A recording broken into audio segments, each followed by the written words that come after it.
Greetings to all of us, distinguished speaker, respected moderator, ladies and gentlemen, participants attending on-site and online.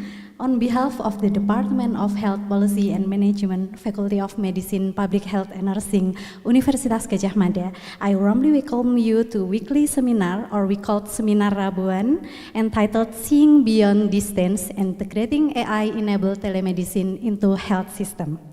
This seminar is conducted in a hybrid format with participants joining us on site at the auditorium Tahir Building FKKMK UGM and online through the Zoom meeting. We are honored by your presence and participation today. Before we begin, kindly note that for online participants, please keep your microphone muted during the session, and questions may be submitted through the Zoom chat and will be facilitated during the discussion session. So, ladies and gentlemen, today's seminar will explore how artificial intelligence and telemedicine can be effectively embedded into health system, addressing policy, governance, and system-level consideration. We have invited the distinguished speaker, Prof. Jens Geisler from Faculty of Medicine, University of Applied Science, Hamburg, and Mr. Para Segaram from Telemedicine. Thank you very much, Prof. and Mr. Para, for attending this seminar, and welcome to Yogyakarta. And before we begin the discussion, please let me introduce Dr. Lutfan Lazuardi, MPH, PhD, Head of the Department of Health Policy and Management, Faculty of Medicine, Public Health and Nursing, UGM, for a brief introduction for the importance of today's seminar. For Dr. Lutfan Lazuardi, please.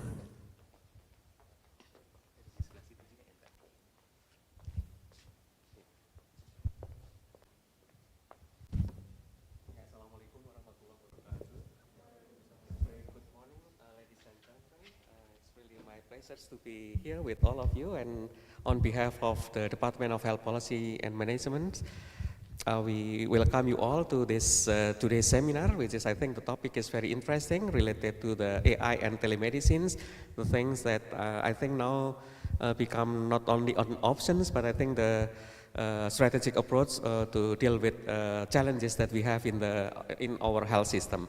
And as you realize that our health system have many challenges, including also the access, geographical barriers, lack of the medical specialists, and many other challenges as well. And I think to bring the digital innovations is something which is, I think, will have a strategic positions, and also I think it also have a big impact to solve those challenges. And we are happy to have here Dr. Para, as well as also Professor Jens, that will share the things which is, I think, we need to learn a lot from all of you, and we are very happy to have you here. And hopefully then with this seminar, we can actually, hopefully that can bring also your expertise to be implemented in the field, and also have collaborations that I think will be also very important to be like a strategic approach to make our health system stronger. And I think we will later on also hopefully have like a real action on the field, and we invite all of you also to participate and also to collaborate to make our health systems better. And not to make further ado, I think we welcome you all, and very happy to then later on have fruitful discussions to make this initiative can actually have an impact also on the society. And yeah, I probably will say something in bahasa Indonesia. Bapak Ibu, terima kasih sudah bersedia hadir di sini, dan semoga nanti dari acara ini bisa memberikan hal yang positif, dan kami juga mengundang Bapak Ibu nanti bisa kita berkolaborasi untuk bisa kemudian melakukan aktivitas yang barangkali akan punya daya ungkit yang lebih besar ya di komunitas, dan tentu saja dengan kolaborasi harapannya bisa ada banyak masalah yang terkait dengan tantangan di kesehatan kita itu bisa cari solusinya. Baik, mungkin itu saja. Terima kasih, dan cuci tangan dengan bersih.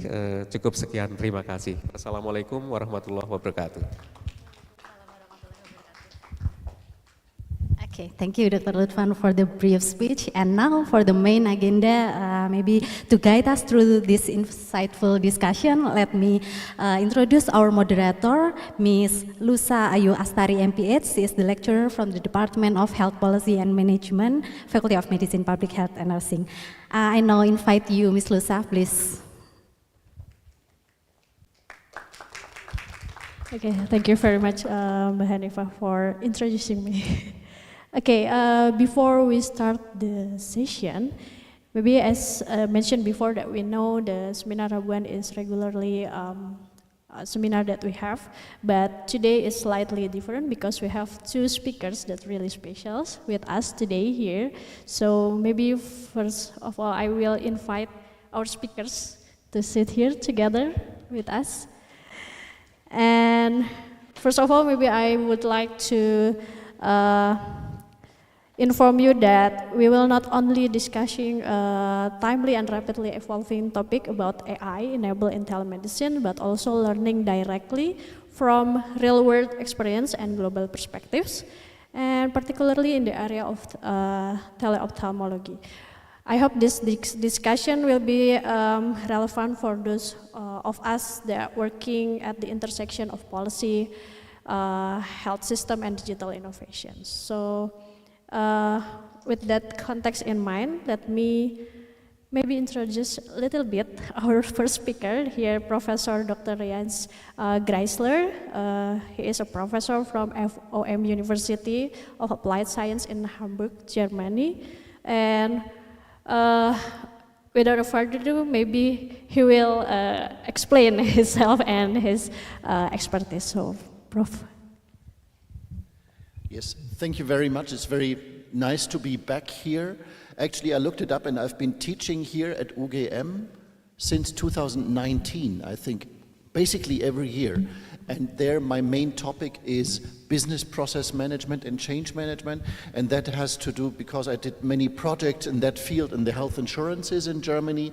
So that is sort of my older experience, which I'm still sharing here, and today's seminar is more the things I'm doing at the moment, which has more to do with digital health, with regulation for digital therapeutics, artificial intelligence, and I have two roles. One is the role as professor at a university where I teach, like you do here as well, and I also have my own company for digital medical devices. So I know both sides, sort of. I know the practical side of bringing digital medical devices to the market and also the academic side. Okay, thank you very much. So you have a long history with us actually. So this is not the first time and you are back here with us, so maybe we can learn a lot from you. Also for our second speaker, Mr. Parasagara, maybe you can introduce and let me know about you a little bit. Thank you very much. I'm not academic, I'm more of an industry background.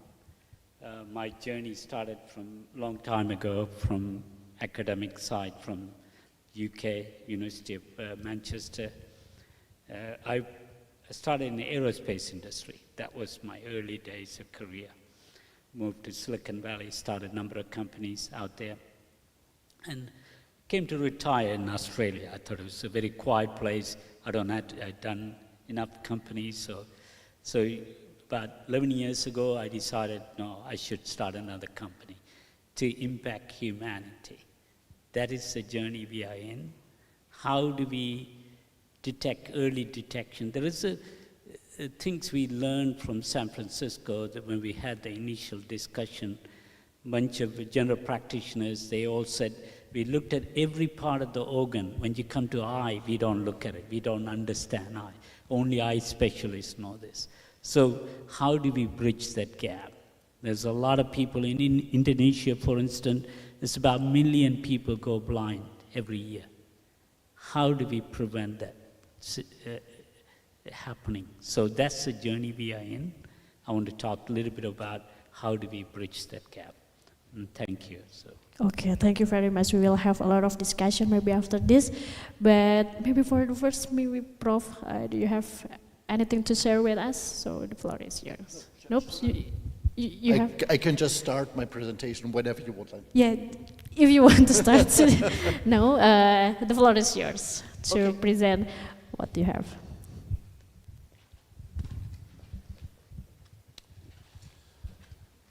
Yes, maybe for starting, when I teach digital health, I tell my own students to be careful with the term telemedicine, because the term telemedicine is too vague. It can mean many different things to many different people.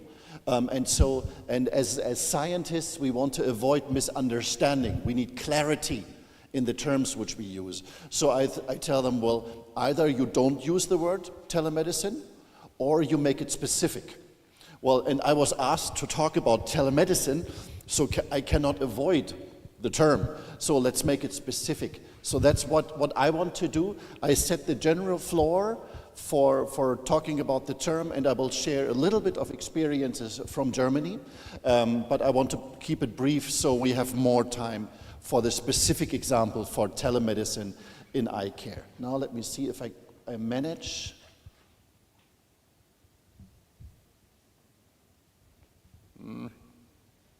Is it that one?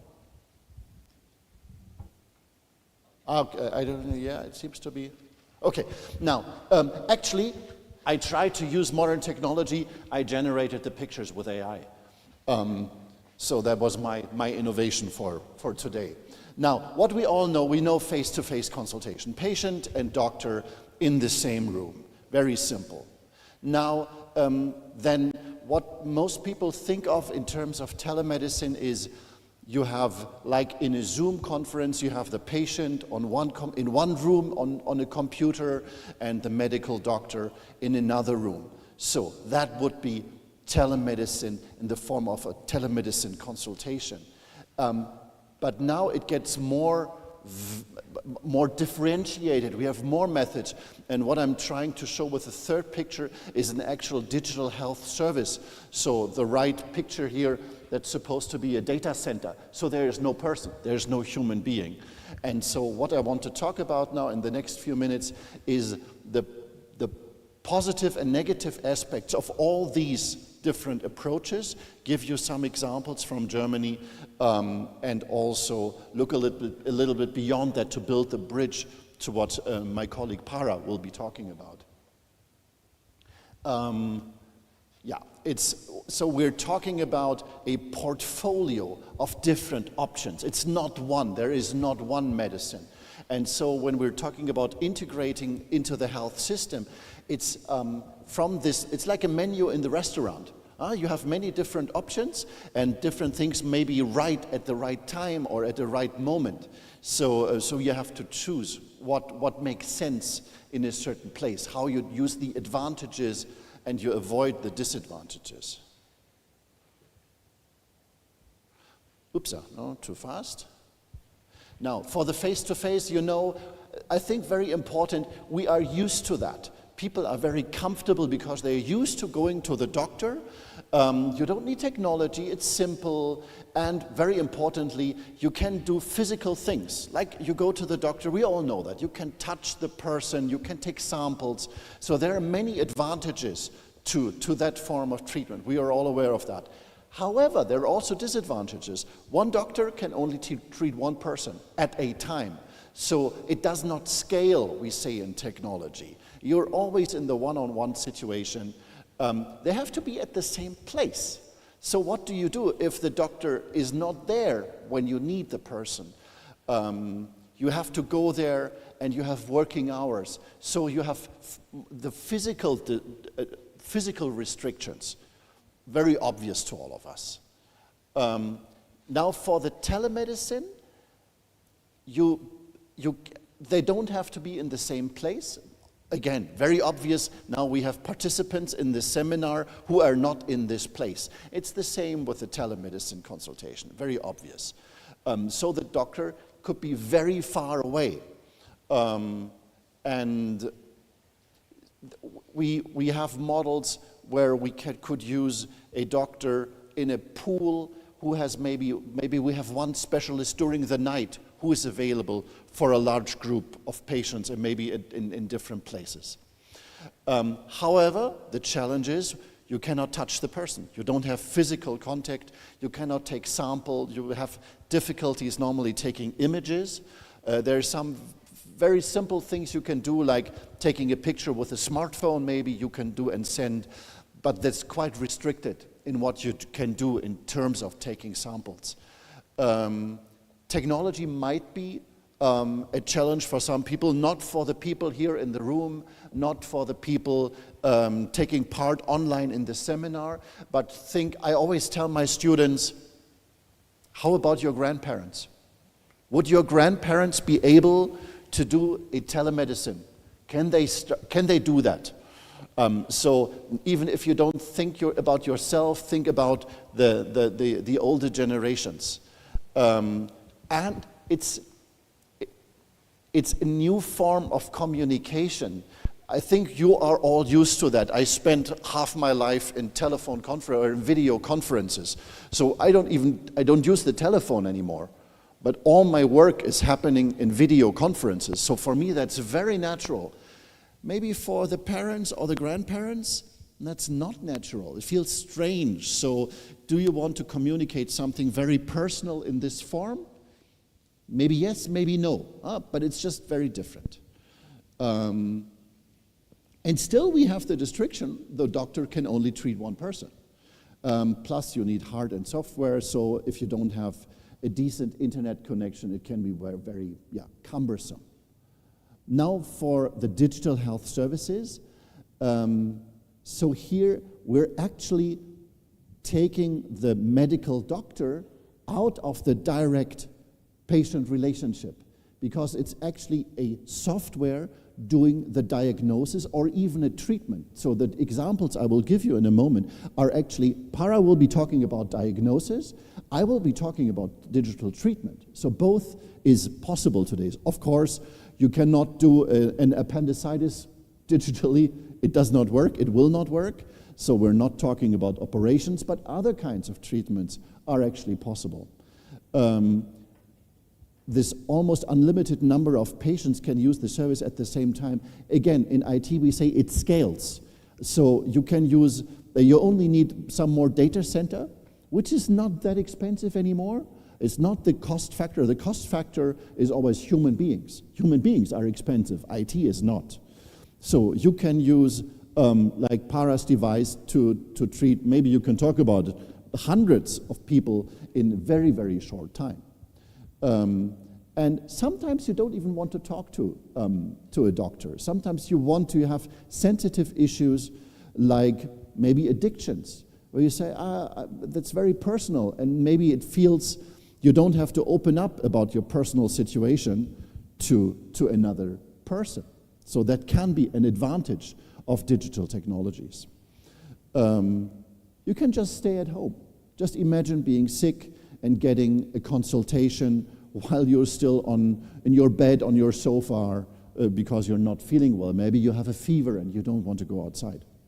However, disadvantages, no physical examination, no taking of samples, like in the telemedicine. Again, we need the hardware and we need some technical understanding. Somebody has to be able to operate an app or a video tool. Now, these are just three very small examples of digital therapeutics. So here we're talking, this is like the last picture of where I said, okay, there is no medical doctor here. But actually, in this case, treatment is taking place. And in Germany, we have digital therapeutics, which are actually prescribed by a medical doctor. So you get a prescription, like for a pharmaceutical, and they are paid by the health insurance. So for these applications, they're actually free for the patients. On the top left, my 7 steps, that is trauma therapy. So people who have had traumatic experiences in their lives can use that to get better coping with that traumatic experience. Fully digital. Uroletics, that is for men after a prostate operation. You know, when you have the prostate operation, you have the result of incontinence, and this is the same word in English, incontinence and impotence. So you have two things which men would really like to avoid. So this is a combination of information, of physical exercises, because you train your muscles, and like a diary and coping strategies. So this is actually prescribed to men after these operations, or actually before, because you start the exercises before you have the operation. And the last one at the bottom is Nichtraucherhelden, is non-smoking heroes. That's an application which helps people to stop smoking. So it's basically addiction therapy. So because smoking in that case is diagnosed as an addiction, and you have this application help you in your process of stopping to smoke. So these would be digital therapeutics. Again, you can use hundreds of these, thousands. Now we had this term of embedding in the digital pathway. This is what we know. I don't really have to talk about it. You go have outpatient, pharmacy, inpatient, rehabilitation. Variations of this is what we know. Now, if we talk about integrating digital features into this, so it could be outpatient first. Actually, it could also be the teleconsultation first. And that's what we're talking about in Germany, and we have it in some countries where you have a lack of primary health care, and you say we want to do screening first and really make sure. Maybe some people only have a short question. Maybe you can do that digitally. So you have the telemedicine first and the outpatient consultation second, or the other way around. The pharmacy could also be an online pharmacy, so you have the digital prescription you send to the online pharmacy. Maybe you have digital monitoring. Think of diabetes. The continuous glucose monitoring would be one example of those. Or here, this is a smartwatch, so I can watch my body temperature, for example. So the tool will tell me when I've got a fever, for example. There will still be inpatient treatments because it will be unavoidable in some cases. There will be digital therapeutics like the ones which I showed to you, or maybe others. Also digital rehabilitation, like in doing exercises which you can do at home, or a combination of physical things, like I know one company, they have a device which helps you after a total knee replacement. But that it has some physical device, but the main thing is really a digital application. And then we add to this whole process electronic patient records. That's what connects everything. It can be individual, like for what Para will tell you, it is more restricted to the actual device, but the ideal picture would be that you have a layer of electronic patient records connecting those different treatment episodes, so that maybe when you do the digital therapeutics, you have some information, some previous information, which is relevant to the treatment. So that's why it would be very good to have connection between those different bits, like episodes of digital treatment, connected via the electronic patient records. This is something I only want to touch on very briefly, looking at the time. There are theories and models about technology acceptance. So what makes people actually use it? Because that's what we want to get at. At the very right, you see actual system use. Everything before that is preparation. But how do we actually get people to use the tools which are available? The tools are there. The technology is there. So we need them to change their attitude, to convince them that this is actually good for them. And because if we change their attitude, we can change their behavior. And then, so you see the perceived usefulness and perceived ease of use. So research studies have shown that these are the two factors. It's not, is it actually useful or is it actually easy to use, but how is it perceived? do actually people think that it is easy to use? And these external variables you see, digital health competencies, usability, etc., etc. Now, this only as an overview. Interoperability is always difficult because you have different systems in different places, so you have to send data from one system to the other. That's difficult. Data privacy security, we're talking about very sensitive data, so we have to make sure the data doesn't get lost. Always, so you have to follow standards to make sure that this is followed. Clinical workflows, reimbursement, somebody has to pay for it. Huh? The company which Para works for, or also the other companies which I have shown you, people invest money. And I always tell people, there is nothing like a cheap digital health product. The products are always expensive, even if the app itself is not so expensive, but the regulatory process, and you need the studies, you need clinical trials. We're talking about doing a trial here at UGM for the product which Para will talk about. That's expensive, it costs money. So at the end of the day, somebody has to pay for it. So you need reimbursement structures, otherwise there will be no products.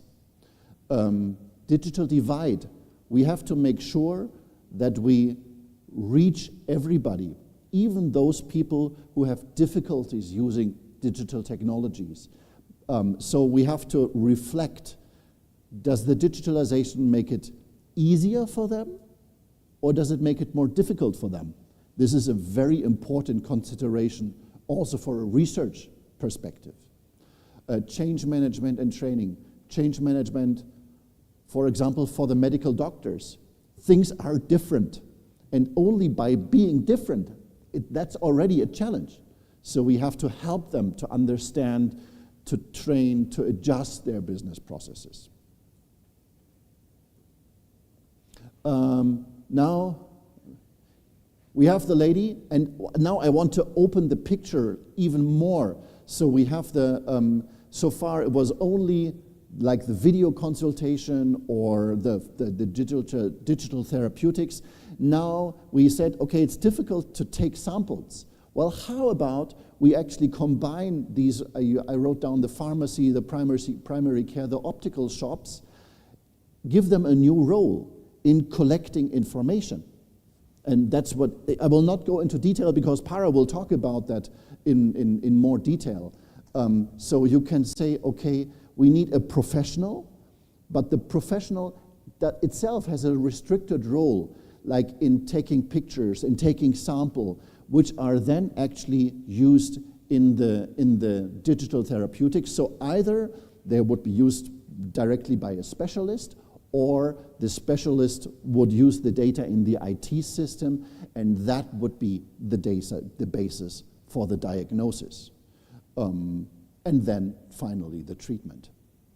So very little on experience in Germany. What you see on the right side is a slide from one of the largest health insurances in Germany. So this is not total population of Germany, but only one insurance. And they did an analysis of teleconsultations, so the video consultations. And so there was basically, it only starts in 2020 because 2019 was zero. Because before COVID-19, there was basically zero video consultations in Germany. It didn't exist. It was even, for some parts, it was illegal. You could not do it. Well, then we realized, well, hey, COVID-19, we have to do it. And so it went up really, really fast to, I think the figure here is a little bit blurry. I think it's like 700,000 per year. And then we thought, well, where is it actually going? Will it go back down to a very low level? And the interesting thing is, and I was actually surprised when I prepared this presentation, I thought that it had gone down even more. But no, actually not. It has stabilized. And this actually fits to what I hear from my students. I ask them, do you do video? Have you been to a video consultation? And nowadays, like half of my students say yes. They've done that. Like, at least personally, they've done it maybe once. And so now we see that this is really now a normal treatment option. So just to sum up, there's not one form of telemedicine. There's many forms of telemedicine, specific one, different ones, and we're in the second half, we're talking about one very specific one. It must be suitable to the specific use case. What is it for? And again, I will not go into that. It must be acceptable to the people using it. So that's always something. We are technology driven, so we love the technology, but we have to think about the user. And sometimes it's not what the technology can do, but it's what the user wants. And what the user will accept is more important than what is the most beautiful technology. And it is, I think the last point is almost the most important one. It is already there. With everything we're talking about, we're not talking about the future. We're talking about now. It is already there, not maybe in every hospital, not in every field of treatment, but in many, many ones, it is there. And so now our task as practitioners is to integrate it into the existing structures and actually make use of all the technological options which are there.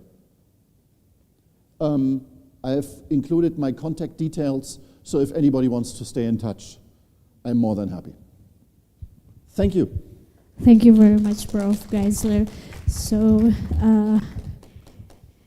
maybe for the insightful overview, like telemedicine and its integration with and also the challenges. So we have facing a lot of some kind like that in the Indonesia's context. So maybe we are now moved to a concrete application through AI-based teleophthalmology. Mr. Parasegaram, please. Thank you very much. So I'm going to talk a lot more about specific to eye. That's what we focus on, and nothing more than eye. We picked up because a lot of studies being done, including the Moorfield Hospital in London, one of the largest ophthalmology unit. You can pick up 50 diseases by just looking at back of your eye, what we call the window to the soul.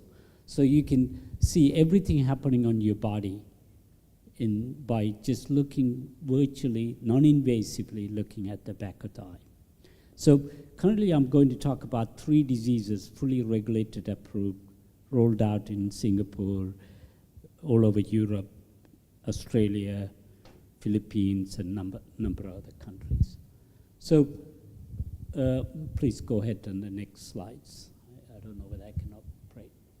So if you look at Indonesia, it's a perfect country to demonstrate this technology, how we can utilize this remote screening setup.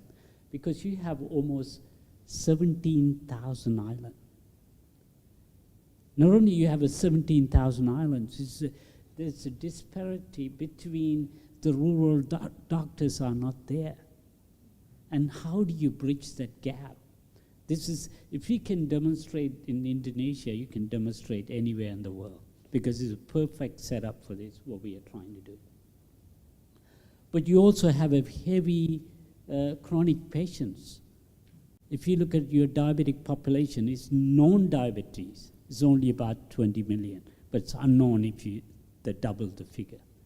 Cardiovascular condition is another major problem in this Indonesian society.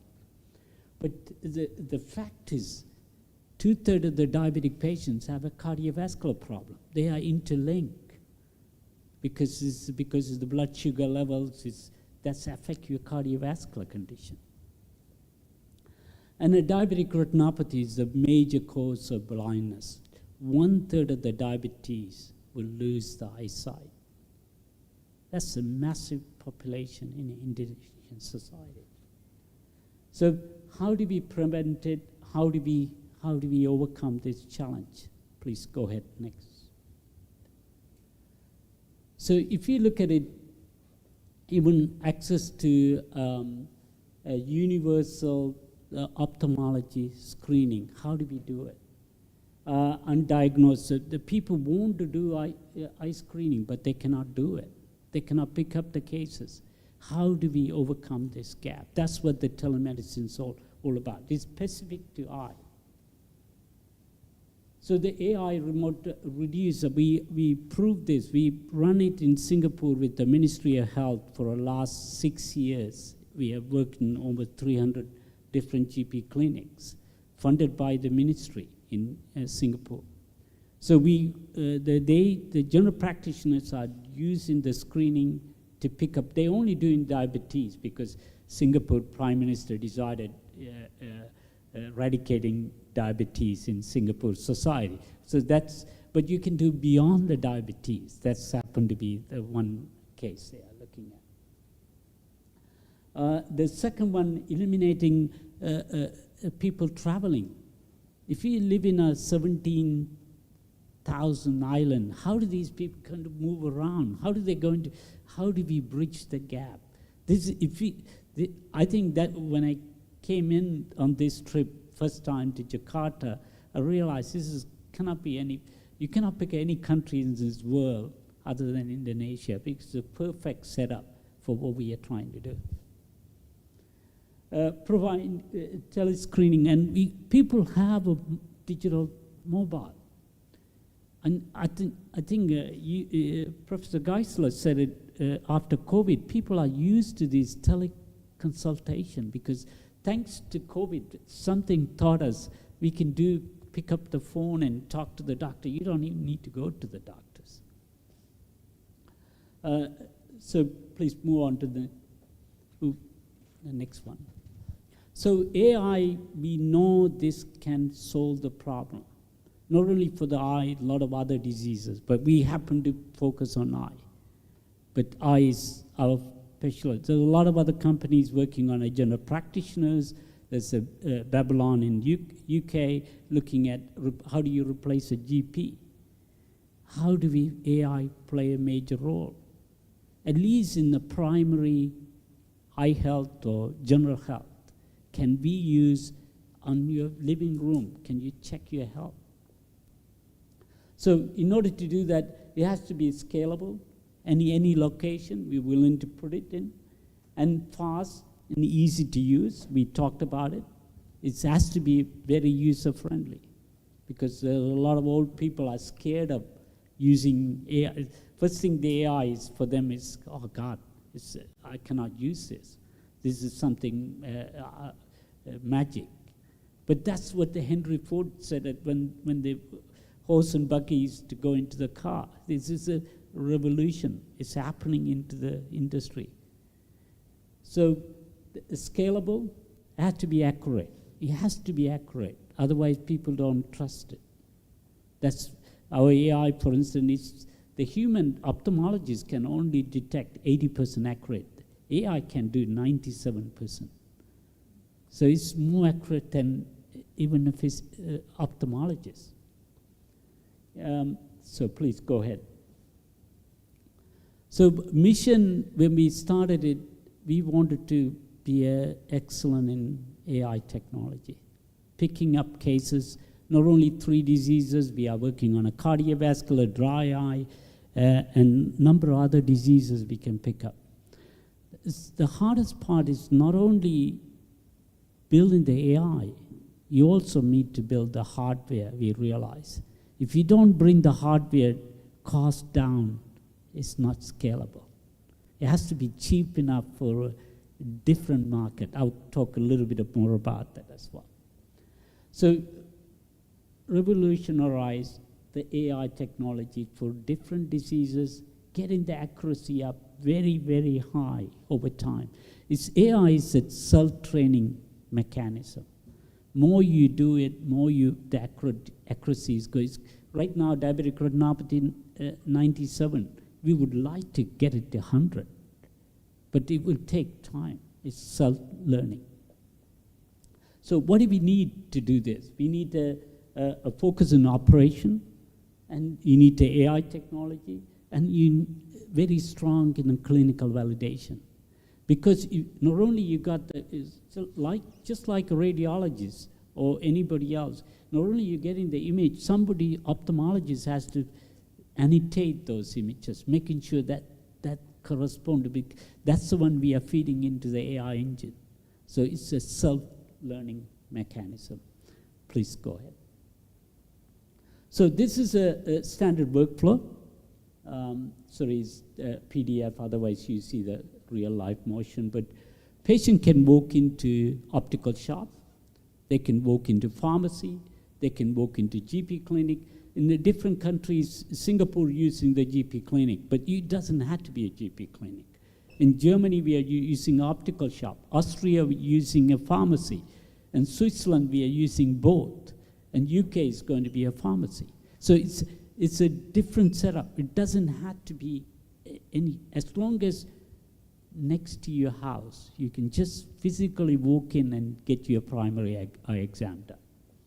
So within 2 minutes, you put your head down and you write your patient's information right away. We can demo this platform if you want.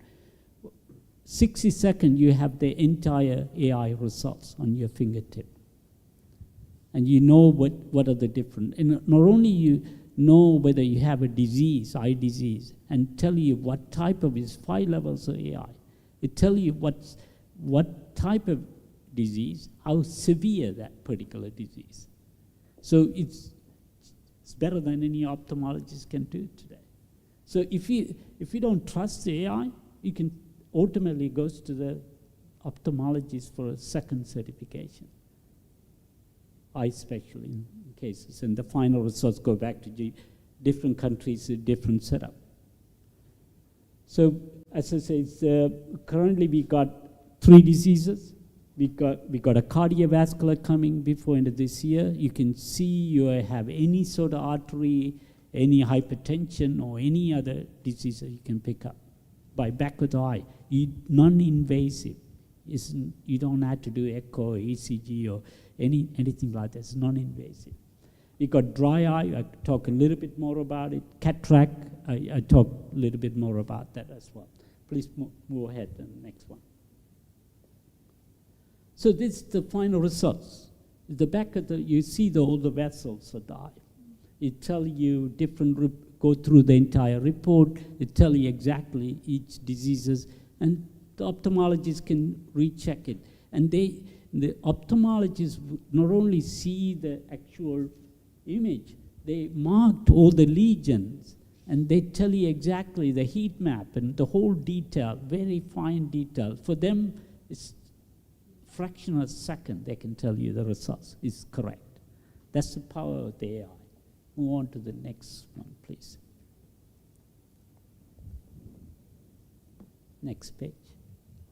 Okay, so this is a couple of examples I'm going to give you. There is a different rollout we are doing, different part of the world. There's about 800 optical shop we are doing in Germany. That's the German, they prefer the optical shop model. It's still in Germany, is certified. The Germans are very conservative society. They just want to make sure we don't trust the driverless car. So we still want somebody to certify it after that. But that's, eventually people will start trusting the AI. There's Switzerland, Austria, different setup. And Singapore we are doing with almost 6 years with the Singaporean government. Move on to the next page, please. So this AI we are talking about is published 23 papers, done a clinical studies in 11 countries, including Japan, Saudi Arabia, King Khaled Hospital, London, US, Australia, India, Bangladesh, the list goes on. So this fully regulated approved product, as of today, you can detect any other disease, what we are talking about, diabetic retinopathy, glaucoma, and AMD. So other diseases we realize we are eye people. We just want everything to do with eye. So we are looking at what are other things. Can we dry eye? India has a huge dry eye problem because of the pollution. I'm pretty sure Jakarta will have it. It's a lot of pollution, right? So there's 50 million people suffer from dry eye. How do when you got a dry eye problem, what you do? You go down to the pharmacy and get a dry eye drop, but you don't know what dry eye drop to use. How can you come up with a little device you can treat yourself? I'll talk a little bit more about it.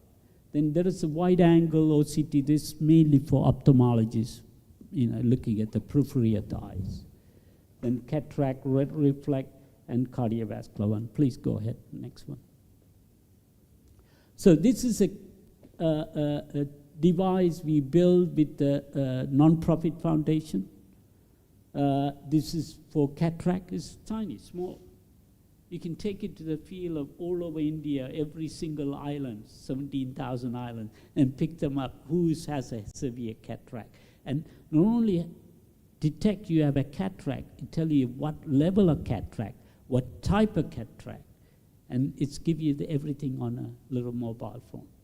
So you can tell them right away, this patient need to be transported to wherever the closest hospitals for them to get a treatment.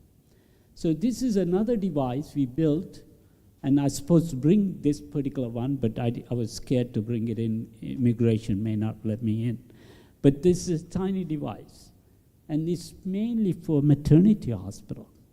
We built this for India. The reason 50% of the maternity newborn have some form of eye disease.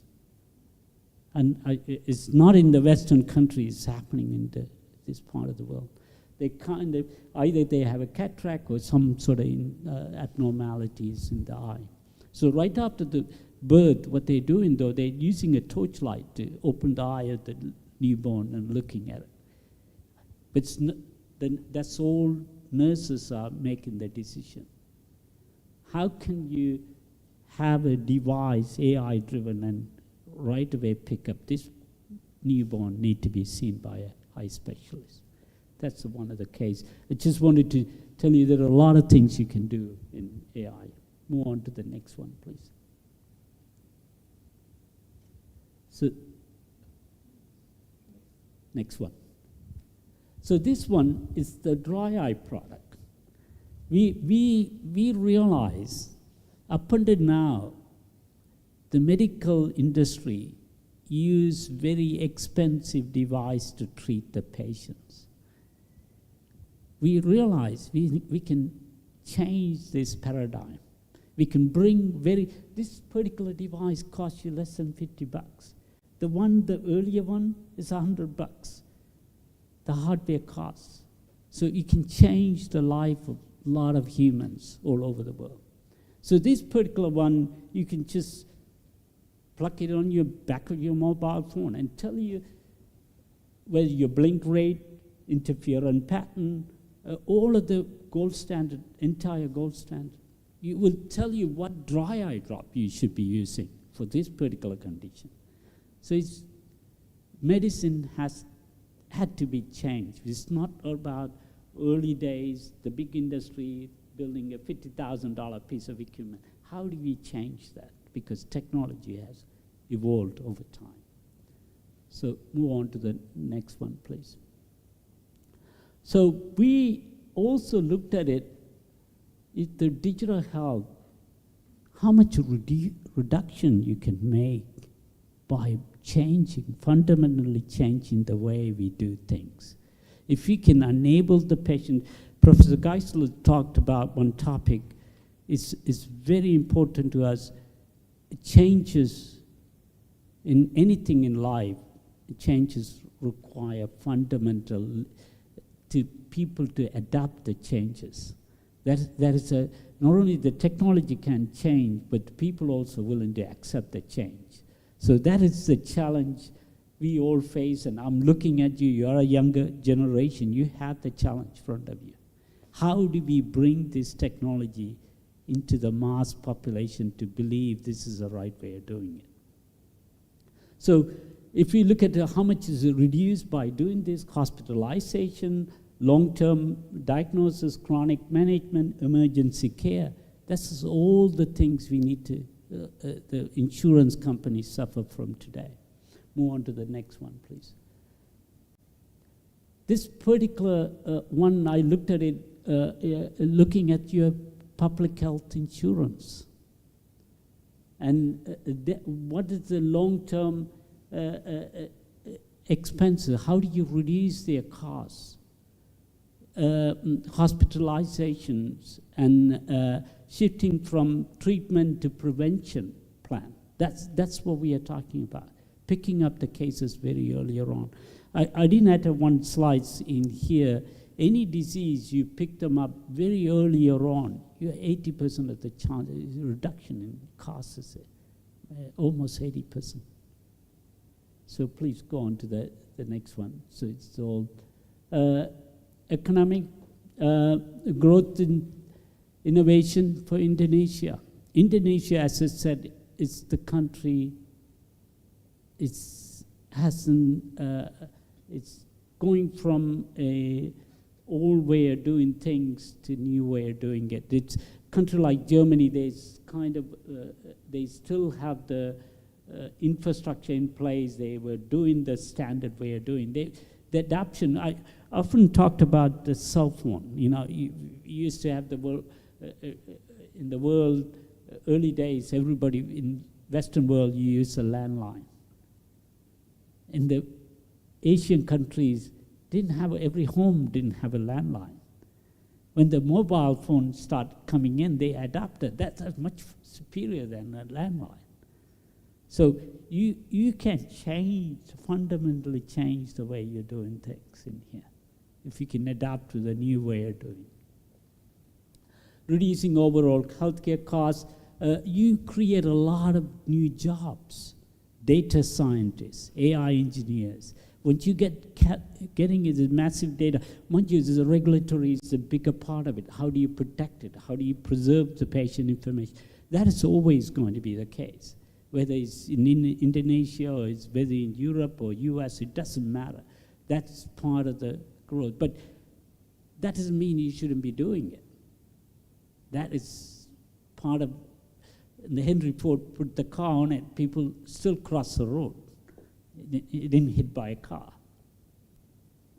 So Indonesia want to be the leader on Southeast Asia. How do we make the digital health become a milestone to show to the rest of the world?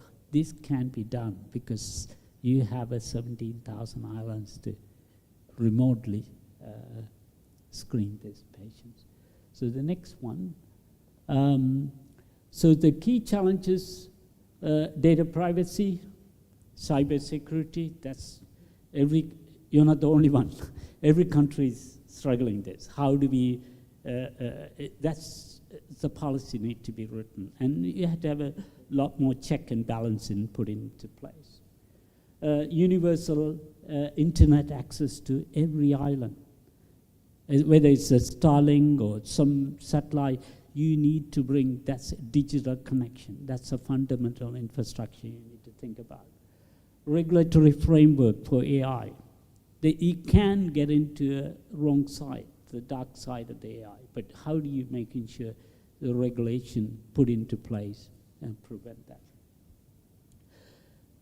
Bringing a new healthcare staff, understand the digital. So even though our machine, I told you earlier on, the Pontus camera, it can be operated by the high school. But some of the people will be scared. How do you train them? How do you train them to use that kind of device? This is all the challenges in front of you, but I'm pretty sure you can do it. It's not that rocket science. So please go ahead. And I think that's conclusion. AI-based digital health transformation for Indonesian healthcare system. That's what I would like to see. I would like to see that's part of the challenge coming in. How do we make this, transform this, fundamentally transform this, Indonesia? Gain access to efficient disease prevention. How do you prevent this million people losing the eyesight? I'm purely talking the eye, but that could be other stuff, cardiovascular and others. access to infrastructure, ethics, privacy. That is all the challenge the government or the policymakers like you guys had to put in place, making sure that is there to prevent the people. So that's pretty much I have. I thank you. That I think there is one more slide on the right. Please. Okay, that's it. Thank you. Thank you very much, Mr. Segar.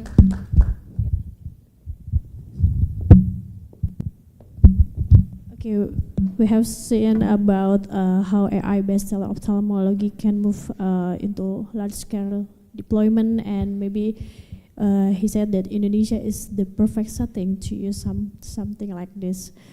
Okay, I would now like to open the floor for discussions. Is there any questions or comments about either about the telemedicines before, also the AI using in any setting? Okay.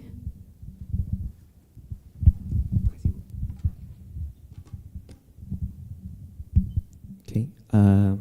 Hi. Thank you for your presentation. My name is Arvin. I'm from the Health Policy and Management program. I would like to comment a bit on your both of your presentation. First of all, I think it's a very wonderful presentation, and I have a deep admiration and respect for what Para and his company is doing for the health in Indonesia, and of course in the global setting. In terms of telemedicine, I think you also mentioned some challenges that is present here in Indonesia, especially. But I also think some of the challenges that we face is digital literacy in our society here, because we have much of our society is from the lower and middle income, so digital literacy is quite a big challenge. I think most people have access to smartphone, but how to use it properly, how to use, if we present them with new apps and everything, it will be a challenge. And I think on the other side, the forgive me, but probably the older generation also have certain challenges to access that. And I also think the attitude or the behavior of the people that will use this kind of technology. For instance, I'm from a medical background, and I think people in my profession have certain ways of doing things, and they don't like to change much. So that's also a problem. And here we also, people have like a sort of comfort zone, so they are used to things that works for them, and if we introduce something new to them, it's kind of like, we don't like this. Sometimes we have faced things like that. But I think this is a good way for moving forward, because certainly one of the big challenges we have with the universal health coverage, we have more hospital visits from the patients, because they have access to the free.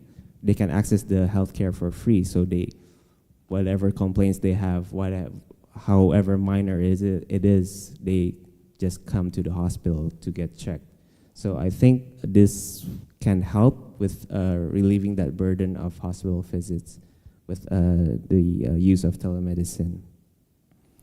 For me personally, I have my reservation about AI. I think machine learning will take time, but certainly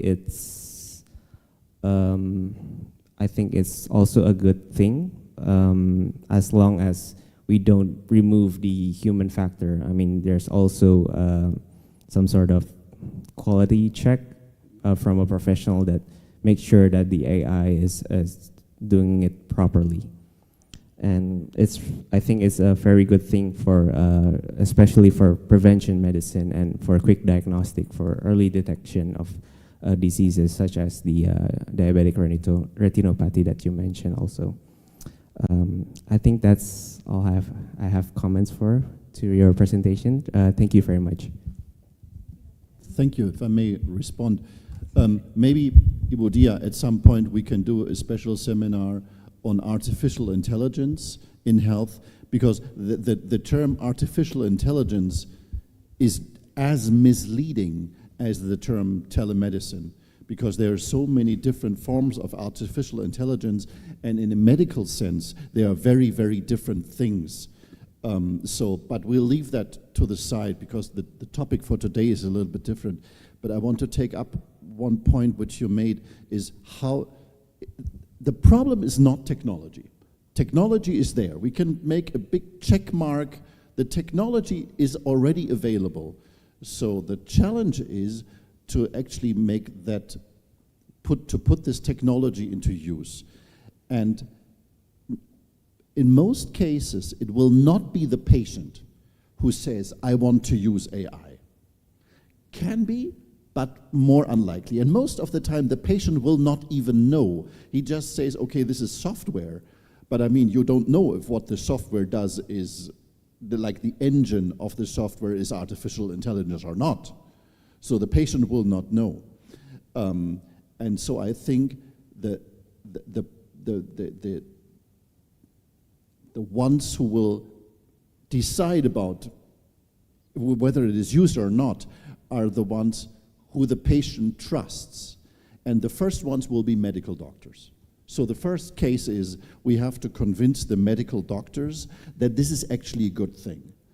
In some cases, it can also be the health insurance, because if people also trust the health insurance to suggest them new things, so this can also be, but in most cases, more likely than not, it will be the medical profession who decide, dear patient, we should do this. Like they suggest nowadays a certain medical procedure, or they suggest a certain diagnostic procedure. We should do maybe do this. Now, what we see in Germany, and this ties into what you said, we have a huge divide with the medical profession. So I know medical doctors because I talk to them like with the forefront of medical doctors in Germany who have their own AI system in their practice. They're doing it themselves, and I'm so impressed. But this is very, very few people. And then you have like the middle field who are like neutral, and then you have those ones who are opposed or don't want to have anything to do with it. So that's what we have a very big spectrum from 0 to 100. And I want to tell you a story. You know, I have many spots on my skin, like liver spots, and so I have to be careful about skin cancer. And I went to a dermatologist to have my screening. And she had a brief look at one of my arm and basically sent me away and said, well, you go to this other bigger practice because they have an AI system. So I already knew it, and for me, because I mean I teach that stuff, and so I was very excited because it was a good example, a good opportunity to actually see that system in operation. And so it's like basically the same thing which Para does for eyes, they do for dermatology. So checking the pictures basically. But what I found very interesting, because the doctor who did that procedure, the diagnostics, she didn't know I'm a digital health specialist, and I didn't tell her. But she downplayed the role of the AI. I was there because of the AI. But she basically said, no, I am the one doing the checks. But I have this button I can press.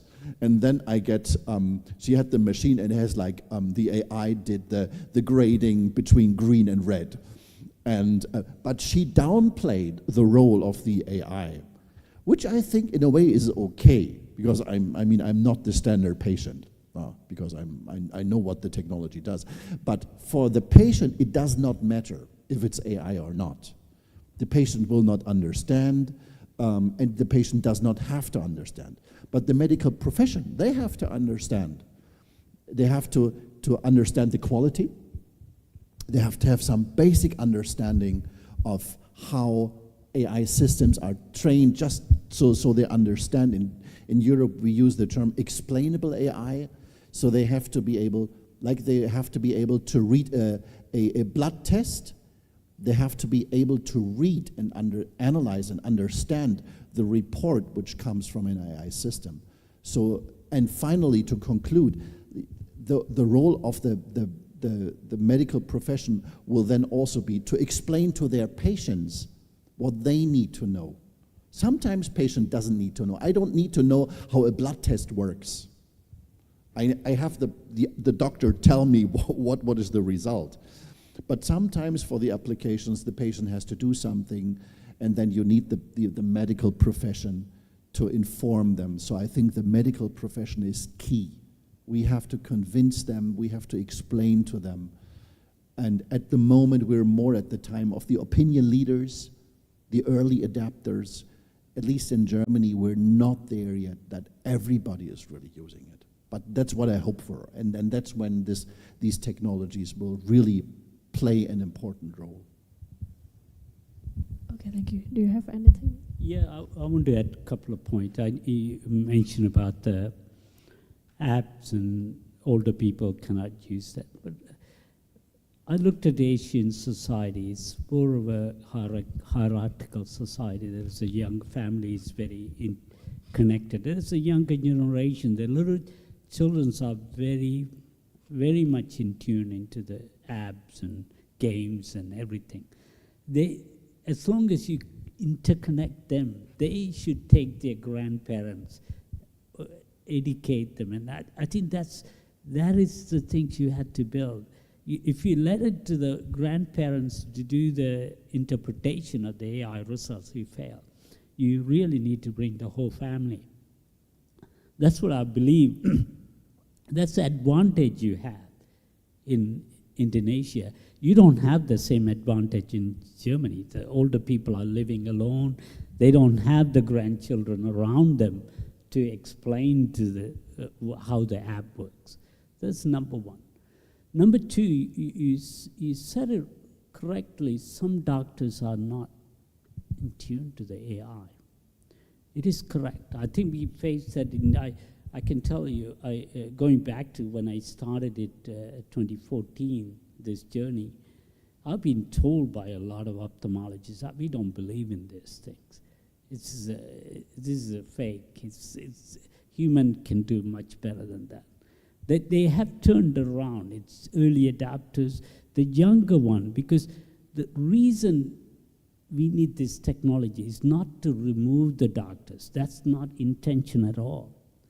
Intention to pick up the early diseases in a very early stage of the diseases and get them to the doctors in the right time.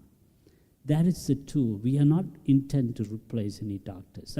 I think that I wanted to make it very clear that that's a country like Indonesia, there's a lot of people are living on the fringes.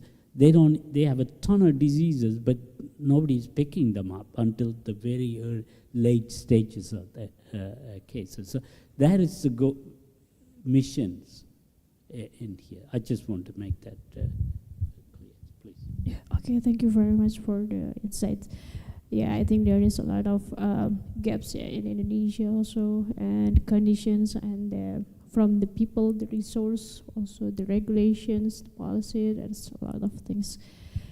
Okay, maybe from Pak Lutfan or Budia, do you have any insights for this? Thank you. Yeah. Well, I think this is also a lesson learned for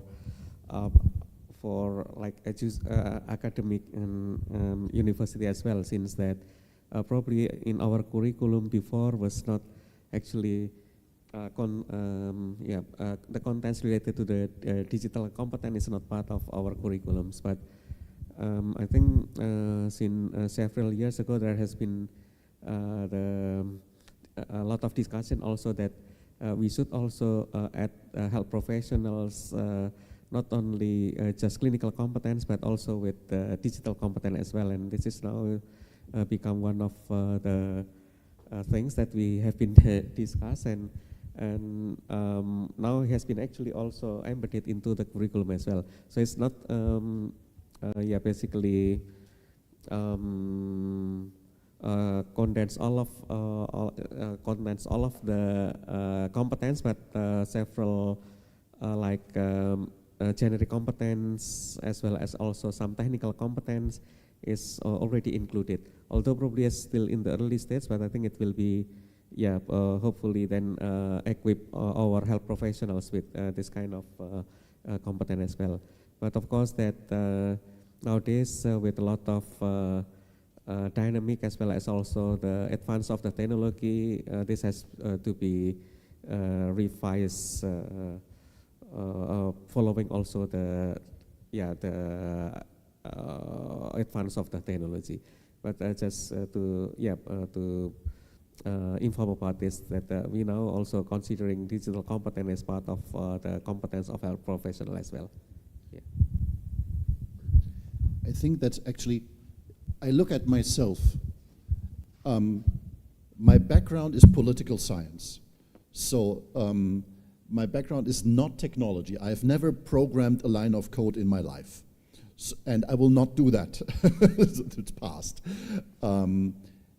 But even I've been working in the health sector for a long time, and now with digital medical devices also for quite some time.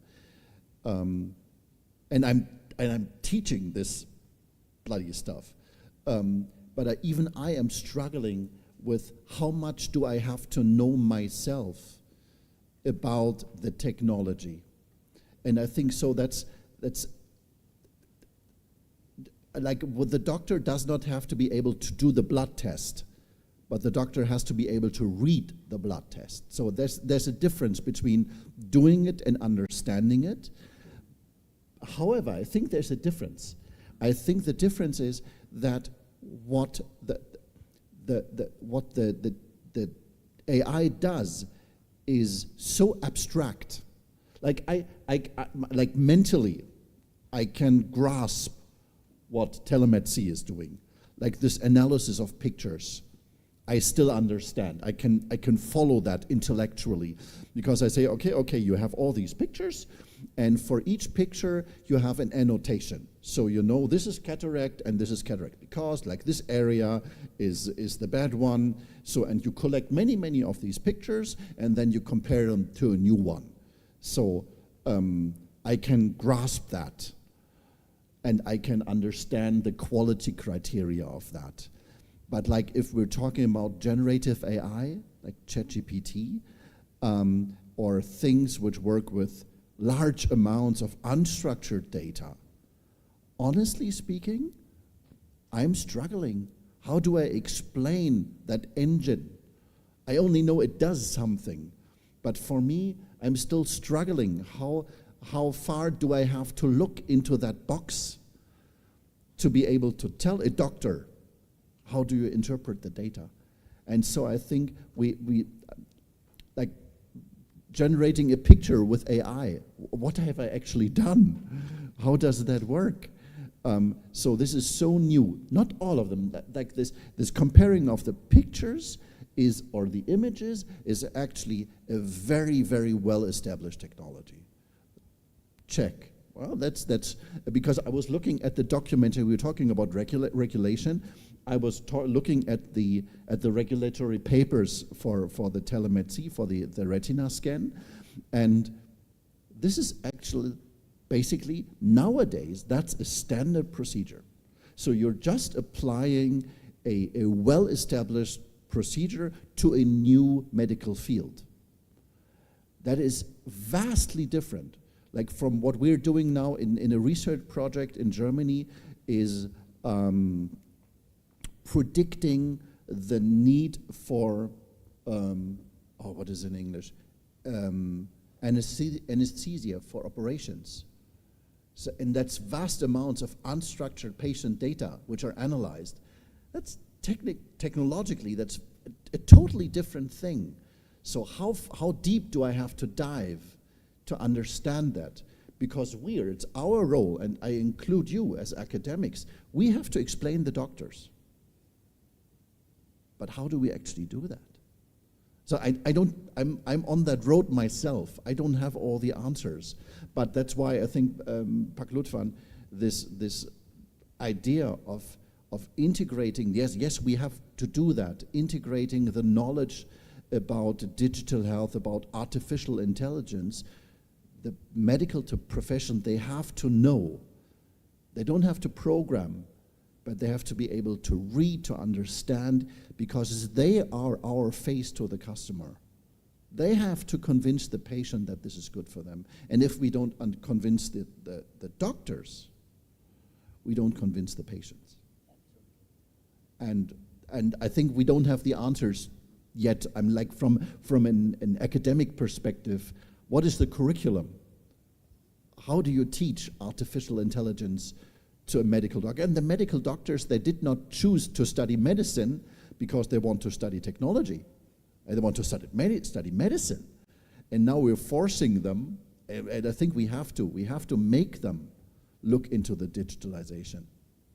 So how do we adapt that to their understanding, to their need? I don't know.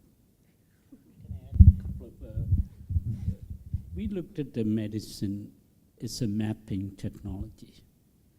If you go into the medical school, I'm pretty sure you have gone through, and you look at it, the patient have this and this and this, have this symptom, so it's related to this. Computation can do much better on that than the human can. Then you ask a fundamental question. Yes, there is a social side of it, having a doctor's front of it, telling the patient that's important. But the software are a lot more accurate to predict. There's a case in point. There's Babylon in UK. They had 3 general practitioner came in and have 10 different patients with the different symptoms. They came in and 3 doctors give them a different outcome of that patient without doing the blood tests, and based on that. Then they did the blood tests and come up with the final answer. AI picked it up 99% correct before even the doctors didn't do the job right. So, because AI is capable of enough data. Then there is another side of it, your AI agents and looking at the next phase of the AI. Say, for instance, you got a cardiovascular patient coming to you, and it is a tool for the doctors. Cardiovascular patients, it's happened to be a 50, it's happened to be a diabetic patient. The retinal image suddenly got the tortuosity and the blood flow are very slow in the fundus image. And AI agents right away looking at it, and so well, this patient is a very crucial patient. If we were to leave him in this position for another 6 months, he's going to have some form of heart attack, because he's predicting what the future is going to look like. That's based on his family history, based on your blood sugar level, and based on his hemoglobins. All of the factors is coming up with the answer based on a pattern. It's only a pattern. End of the day, the echo and ECG is going to give you the final answer. It's just giving you the tool. These patients need to be elevated to the next phase, or do we just send them home? That's what the AI is going to do. It's not going to replace the doctors. I think I just wanted to make that very clear. But it's important that tools play the role to cut down the cost of the overall healthcare. That's the mission we are in. How do you touch how many people on the ground, and how do you cut down the overall cost of managing the healthcare? That's what is going to play. That's my understanding.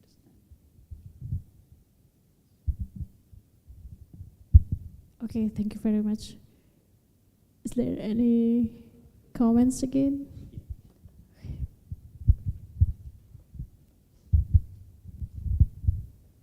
Check. Okay. Thank you very much. I'm so sorry because my English is not that fluent.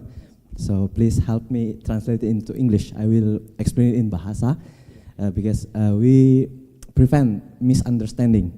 Nah, jadi saya sangat sepakat bahwa dengan mengatakan AI tidak akan menggantikan dokternya, karena di salah satu program yang salah satu kegiatan yang saya lakukan adalah ada upaya untuk policy brief untuk pendeteksi karies gigi menggunakan AI. Jadi we use application to detect how to say karies gigi,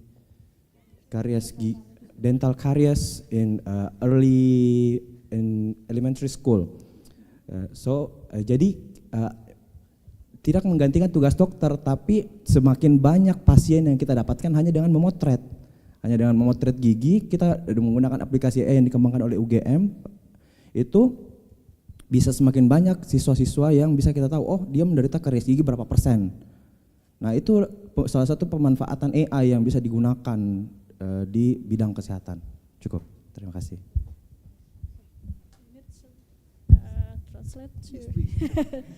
So he said that he believed that AI will not replace doctors, of course.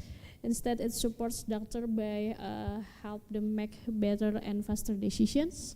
And he's developing a policy brief about use AI for dental caries detection in schools and using image-based screening as a tool to support early identification and referral, some kind of like that. I think that's another very good case because you can use it for the screening. In a way, it's the same thing for the eye diseases. So that's a very similar use case. And so I think there are no points against it. The point which I would say which is still under discussion is how far do you want to go with the screening? Normally, without AI, we always have a tendency, we say, well, we look maybe for early symptoms, or we identify risk groups first, like the screening for the skin cancer. You maybe start at age 40. Because after age 40 the figures go up, so you say, okay, before we don't start before, but with that age group. So you define very rough indicators to target your group.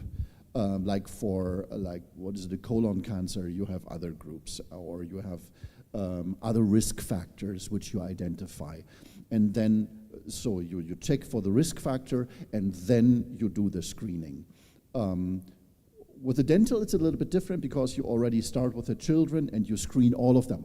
Everybody goes, I don't know how it is here, but in Germany, you're supposed to go to the dentist once a year for the checks. So there it is very routine all the time. And I think the question is, how do we integrate AI into these existing screening procedures which we have? Do we want to use the same indicators as before? Like for the skin cancer, we have the age limits or the age barriers. Do we want to use those same criteria and only change the method of the early detection? That's one possibility. The other possibility would be, and I'm not making any suggestions, recommendations. Para would say, let's screen everybody, because I use the word scaling because the AI is, since we could not do the skin screening for everybody because we don't have the dermatologists. Plus, it does not make sense. But with the AI, you could say, okay, we screen even earlier because the technology allows it. However, we do create costs because even if the unit cost will be lower, there will still be a unit cost. So now we have to find a new balance. Where do we start? Again, do we use the same? We could use the same age barriers, like for the skin, or we could do it a little bit lower, like for the eye diseases. There it's a little bit different because we have many undiagnosed cases. So people just don't go to the doctor. So there it's a different situation. But for each one, we have to decide what is the existing screening regime, screening criteria, and deficiencies. So who do we not reach? And how can we maybe use the AI to reach those specific groups, the ones we do not reach yet? So there, yeah, maybe that are some points for your case. Okay. May I ask, does it already work? Is it theory, or do you already have the AI?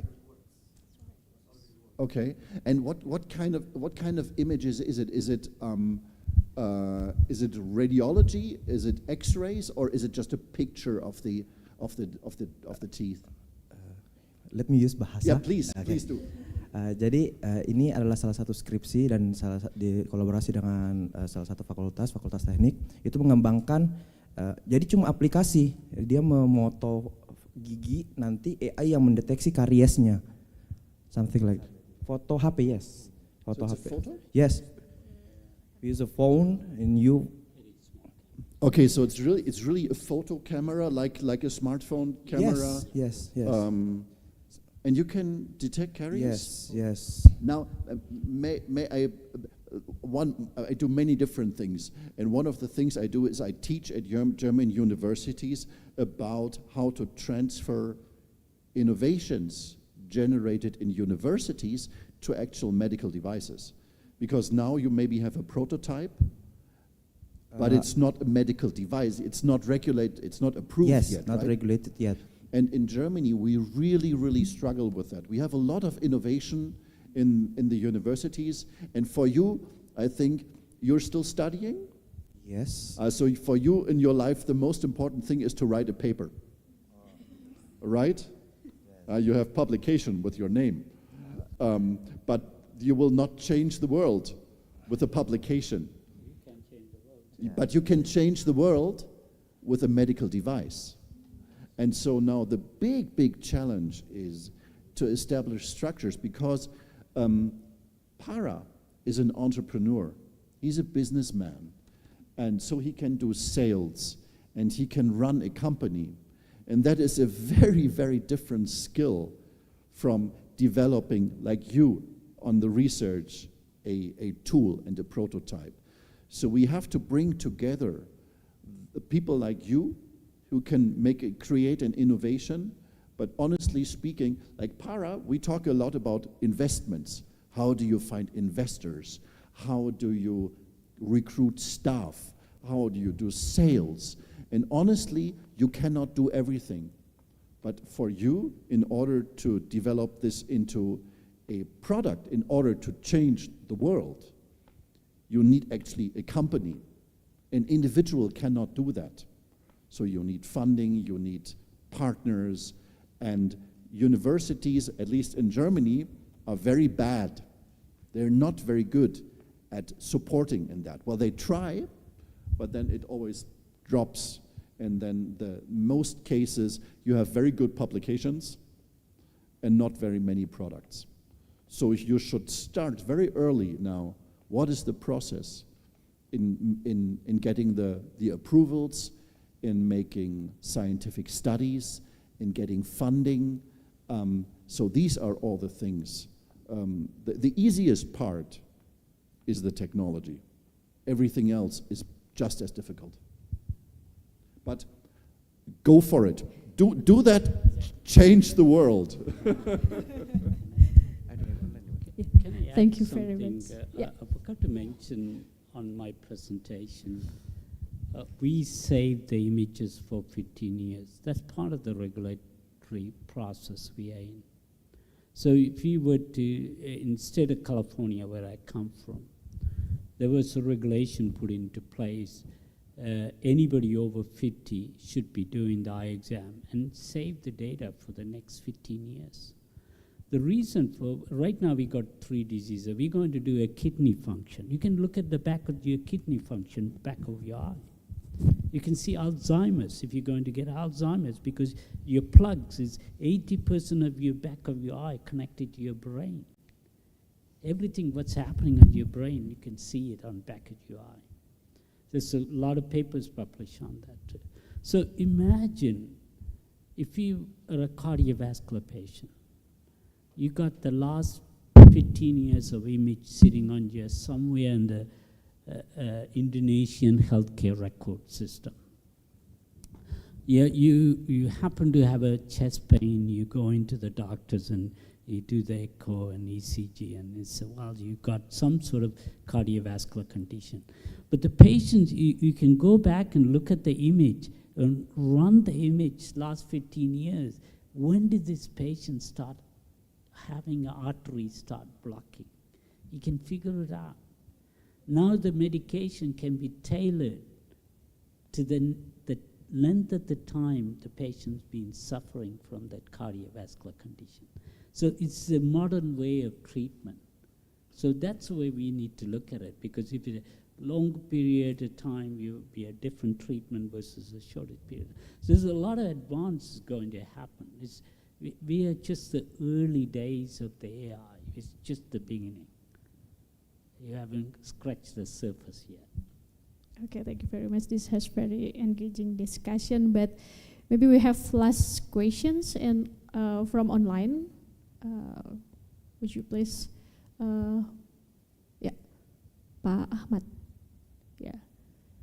So please, Pak Ahmad, for your questions, maybe little bit short because we have short time.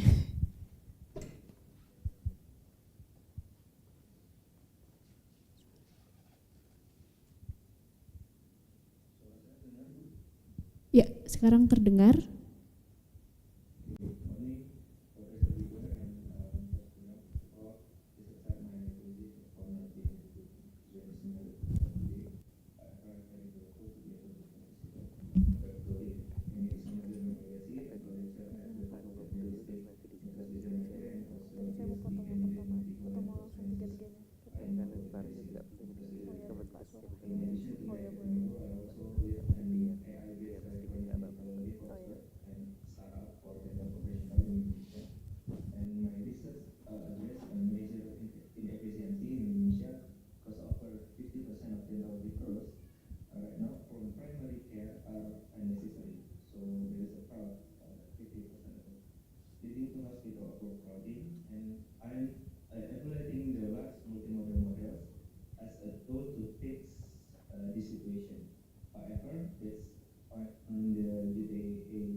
Okay, thank you very much. But excuse me, before we proceed the answer, maybe we have another 2 questions online.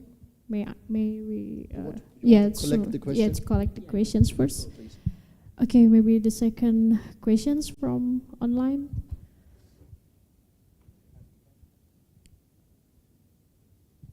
Hello, can my voice be heard clearly? Yes, it is clear now. Okay, so there is one question from me, and I would like to share my previous experience here in a hospital. So first, my question would be maybe in routine practice in Germany, because telemedicine, we have limitations on conducting and our clinicians are permitted to initiate or manage treatment for patients when they are consulting via telemedicine. Also, from the previous presentation, from my experience when I was working in a hospital, there was this challenges where some private insurance they did not cover for telemedicine consultation. So maybe this is what is it? Okay. Some people are still in doubt to like do telemedicine consultation like that. Thank you. That is my question for today. May I answer those two? Because otherwise, if there's a third question, I will forget the first two. My brain is like not digital. Yeah. Maybe I start with the last one briefly. There have been changes in Germany, and so nowadays it is primarily the physician who decides if they want to do telemedicine or not. There was a law first which said you have to know the patient personally, and then you can do telemedicine, and they changed that now. With experience from COVID-19, that actually now you can have digital consultation first, and in outpatient treatment, it is reimbursed by the health insurance. There's a little bit, I think the reimbursement is a little bit lower than for the normal face-to-face consultation, but it is just reimbursed like a normal consultation. So the doctor decides whether it's appropriate or not. In inpatient, in the hospital, well, we have, like you in Indonesia, I think also diagnosis-related groups, so it's part of a treatment package. So there it's not even, you don't even have to discuss it, because the doctors can decide for themselves if it's more efficient to have the patient come in, or if you use the teleconsultation. So I think that answers the second question. For the first, I will not be able to answer comprehensively because the question was actually very broad. You need a specific regulatory framework for artificial intelligence in health. In Europe, this framework is developing at the moment. So you have general rules for artificial intelligence, for what you can do and what you cannot do. And then you have specific rules for artificial intelligence in medicine. Like I said, like the technology that Telemedicine is using, I would consider a standard technology in AI. So that's like on one side of the spectrum, very much doable in a regulatory sense. And there are other things like ChatGPT, which you can do for use for diagnosis, but which you cannot do as a medical product, which from a regulatory point of view, at the moment is basically impossible. And then there are some categories in between. And now for Indonesia, I think ideally you would use or existing standards. Like from the point of a company, Para can use the retinal scan all over Europe. Like in Europe, we have the CE mark, and it also covers other countries. So if you have the regulatory approval in one European country, you can sell the product in many different countries. And that is actually a huge difference for the manufacturers, because for us, a huge factor in the costs is the regulatory costs, the regulatory approvals. And now if Indonesia was going to set different standards, then the manufacturers would say, okay, we come here later. We will come at some point, but first we go to the other countries, the countries which have a standardized approval procedures, because it is so expensive. Either do something like the CE mark with ISO standards, use the same standards, or there are some Para said that there are standards in Singapore, for example, so Singapore is very advanced in that as well. So use an existing standard, and yeah, that is the best advice which I can give. But I think it has to be clear, we're not only talking about administrative, like approvals of patient management, but we are talking about medicine. It's like you have approval procedures for a laboratory, and you have a certain expectation that the laboratory will produce accurate results. The same expectation we have to have for AI.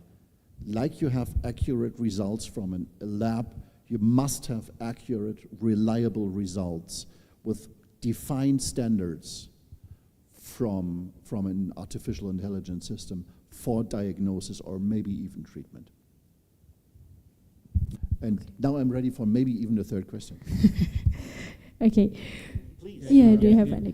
Can I address on the regulatory part, and also the first question I can answer. The second one is more to do with the insurance and so on. I think the beauty of Europe has 28 countries, or 27 or 28 countries. So it's a pretty 400 million in population, much easier, single standard. You can go across Europe, one country to other countries. But Asia, I think they want to leapfrog the rest of the world. You need to join this. Let me give you an example. Philippines, one of the investors on our company is the doctors, ophthalmologists from Philippines. He wanted to take the technology to Philippines, and as well, Philippines has a huge diabetic populations, and I want to screen.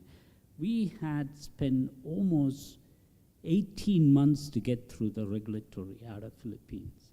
Even though we had the Singaporean one, we had the European one, Philippines took us almost 3 times longer than the rest of the part of the. So you can kill the company entering the market, putting a lot of check and balance and requiring a lot of things. There is the same token, you look at it the other way, you don't want to open it up for anybody to come in either. But you need to balance this, because if you put too much regulation, and when you got a HSA from Singapore, that's a pretty good regulatory authority, or CE mark, or FDA. Are we, Indonesia should tag along with the other countries and form a consortium, just like the Europeans have done. I think it's good for the Asian countries to seriously consider that. Thank you very much. That's insight for Indonesia. Okay, maybe we have last questions. Is there any? Pak Surah. Oh, okay, this is the last questions maybe. It is nice presentations about. Oh, okay. Okay, maybe we hear from Pak Surahyo first.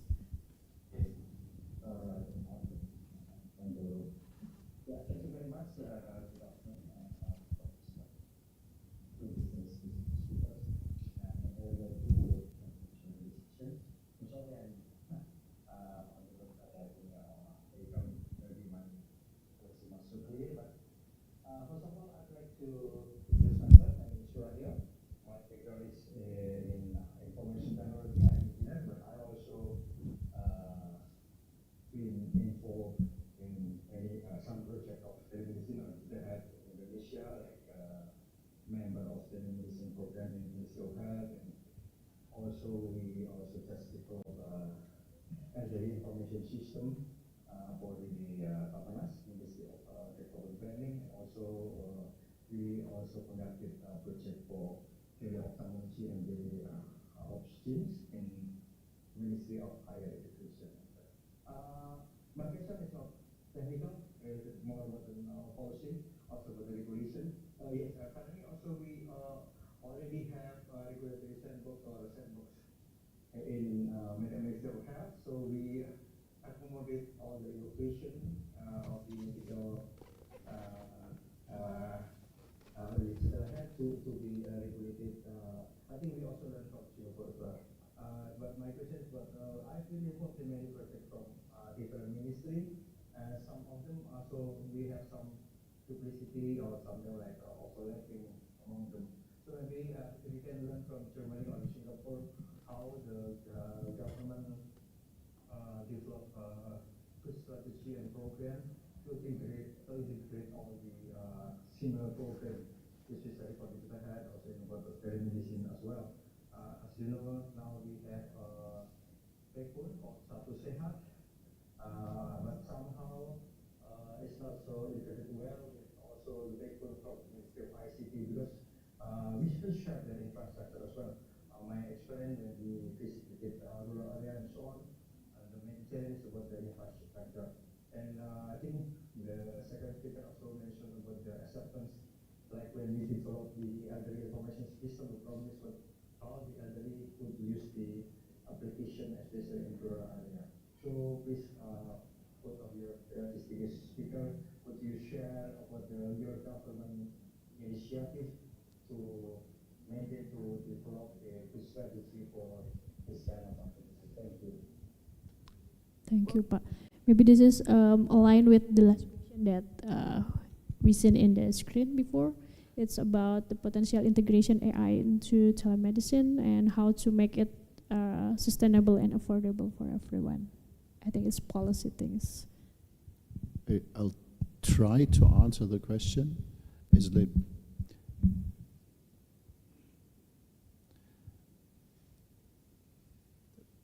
I don't think like there is in Germany something like an AI in medicine strategy. So it's not top down. It's not central government saying we want to have AI in medicine and then sort of a strategic planning process, but it's much more bottom up. It's medtech companies, digital technology companies developing tools. So that's the first step. And then you use, and the role of the government is only in setting the standards, like in data protection, data security, for example, general rules for reimbursement, and then it's more, well, it's a medical device. So you use your existing, like here we talked also about health technology assessment. You have existing procedures for health technology assessment. Well, now you have a new health technology. It doesn't matter that this technology is based on AI. It doesn't make a difference. It's just a health technology. So you use health technology assessment procedures, you assess the technology, and then you make a decision whether this procedure is cost effective and maybe for which certain population groups, and you just go through your normal procedures of health technology and assessment and reimbursement decisions. And so it's not, in Germany, it's more, there are factors like electronic patient records. There you need the central planning, because that affects the entire health sector. Really, the cross-cutting issues, those have to be decided on policy, electronic patient records, interoperability, information security. Those are the aspects which you have to decide at the policy level, and the regulatory for the medical devices, for us it's EU, European Union, so Germany does not decide. So it's at the multi-national level. Yeah, and that's it. I don't know if that answers the question. Yeah. I know very little about the policy. We are just running a diagnostic company, but the answer to your questions, you do not want government to do too many things. That's kind of kill the industry completely. So there is a government has a role to play, setting up, opening up new technology, advance and cutting down the cost. If they start putting a policy in place to regulatory standard, they're going to take about another 10 years to write a policy. The technology doesn't move away from the government. So there is a role, you want to be balanced this very carefully. The government has a policy of data security, how to prevent them, and making sure these are good for the industry and getting the reimbursement and so on. But try to limit the government involvement on writing the policy of, I think has to be, we always say that, maybe I come from a country in the Silicon Valley that everything starts from the bottom up, not from the top down. We don't care about what the US federal government tell you. You build it from ground up. The market will adapt to it because there is a need in the community and so on. So that is the right way of building it. I think is create entrepreneurship, create new industry to come in and solve the importance in the market. That, as I say, 1 million people are losing the eyesight. How do you prevent that? Do you have anything to add? Yeah, I think that's really rich discussions and also homework for us. I would like to say thank you for all the participants that give us questions and also the discussions. Unfortunately, we have reached the end of our allocated time, so we'll need to conclude the discussion that we have. Today's discussion that we seen about the AI-enabled offers meaningful opportunities to improve access and quality of care, actually, while reminding us that people, training, and health system readiness remain at the center of successful implementations. And we also reflect on the importance of digital literacy and medical education so that health professionals feel confident and supported when using AI in their daily practice. And the discussion further highlight the value of clear and coherent AI frameworks with health-specific guidance aligned with internationally recognized standards to ensure safety, quality, and trust. At the same time, we recognize that while technology evolves very rapidly, policy development often takes time. And this underlines the need to find a careful balance, allowing innovation to move forward while ensuring appropriate safeguards through thoughtful and adaptive policy approach. I would like to sincerely apologize that we have slightly gone beyond our scheduled time. And thank you all for your patience and engagement. Thank you for our speakers and Pak Lutfan, Budia, and all of the students that also participants today, and also the audience in the online. And with that, I would like to close the session and return the floor to our Master of Ceremony. Thank you very much and good evening.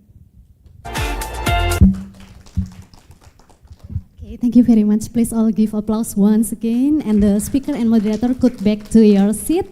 And yeah, that's a fruitful discussion. We discussed about the importance of digital technology, AI, telemedicine, the innovation developed, the challenge phases, and hopefully we can continue to collaborate on another event.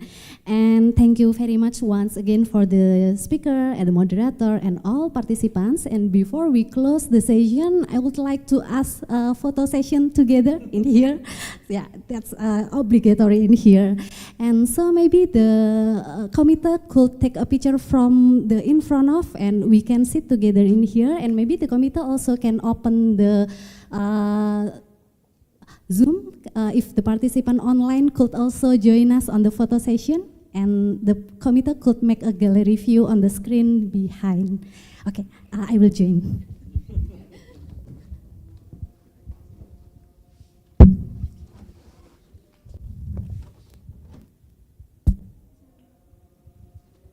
Okay, the other could make close with us here. So Mbak Lintang will help us. I will help to count it. 1.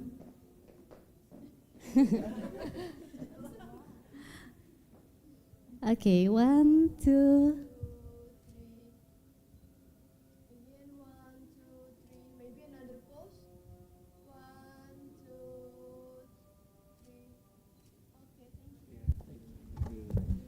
Thank you, Mbak Lintang, and thank you all once again. So now I can conclude the seminar. See you again on the next event. Wassalamualaikum warahmatullahi wabarakatuh.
Thank you.